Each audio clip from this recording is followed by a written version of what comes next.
नौशहर शहर पारां शहर के म्यूनसिपल जो दर्जो न ॾियण, शहर में सफ़ाई न कराइण, शहर के साफ़ पानी मुयसर न करण खिलाफ़ एहतजाजी मुज़ाहिरो कयो वियो आहे।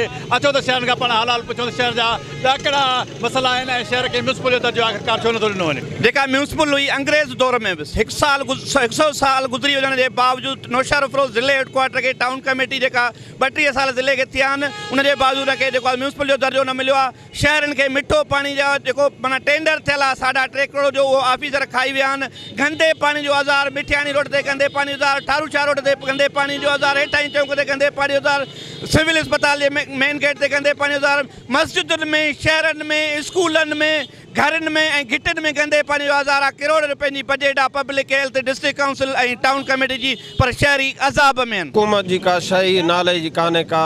नौशहर फिरोज़ में मिठियाणी रोड ते गंदो पाणी हिनखे साल गुज़री विया आहिनि, उहो गंदो पाणी निकाल नथो कयो वञे। जेकॾहिं कयो थो वञे 2 ॾींहंनि जे लाइ वरी साॻियो ई पाणी पी थो वञे। ठारूशाह रोड ते पाणी आहे। असां ज़िले इंतिज़ामिया खां इहो मुतालबो था कयूं त जल्दी सफ़ाई शहर जी करे ऐं पाणी इहो ख़तमु कयो वञे। मिठियाणी रोड ऐं ठारूशाह रोड इहो तलावनि जो मंज़र बि थो ॾेखारे ऐं असांजा हिते स्कूल आहिनि, मस्जिदूं आहिनि, माण्हू ॾाढो ॾुखिया था गुज़र कनि ऐं असां इहो सिंध हुकूमत खे पुरज़ोर अपील था कयूं त महिरबानी करे नौशहर खे म्यूनसिपल जो दर्जो ॾिनो वञे ऐं गंदगी साफ़ कई वञे। नौशहर ज़िले खे 32 साल थी विया आहिनि, पर नौशहर शहर न सुधरियो आहे, हेडक्वार्टर आहे।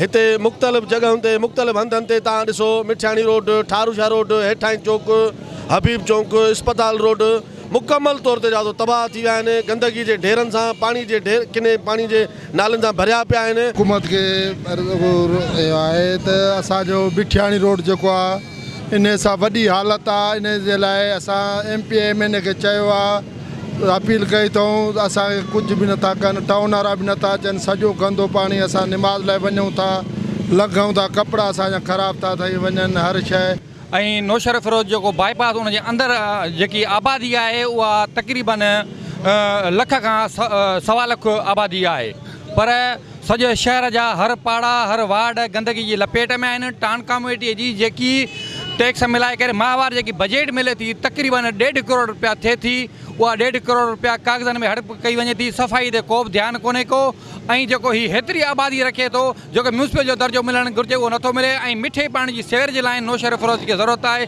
सेखे वारो असां पाणी पियूं था, उनजे लाइ असांखे पाणी जी ज़रूरत ॾी। ऐं नाक ऐं शर्मनाक ॻाल्हि आहे त हीउ डिस्ट्रिक्ट हेडक्वार्टर आहे जिथे सभु ऑफिसर वेठा आहिनि, उहा टाउन इंतिज़ामिया हुजे, डिस्ट्रिक्ट एडमिनिस्ट्रेशन हुजे या पब्लिक हेल्थ वारा आहिनि। उनजे बावजूदि हिन शहर जी इहा हालत आहे जेका अफ़सोसनाक आहे। मां सम्झां थो त ऑफिसरनि खे पंहिंजे ऑफिसुनि मां, थधनि मशीनुनि मां, एसियुनि मां निकिरी ॿाहिरि ॾिसनि त माण्हू सां कहिड़ी हालत आहे। हींअर मुंहिंजे ख़्याल में मुल्की कानून में हर ज़िले हेडक्वार्टर म्यूनसिपल आहे, पर बदकिस्मती असां सिंधियुनि जी आहे त असां इहे वेसा घातियूं कयूं थी वञनि।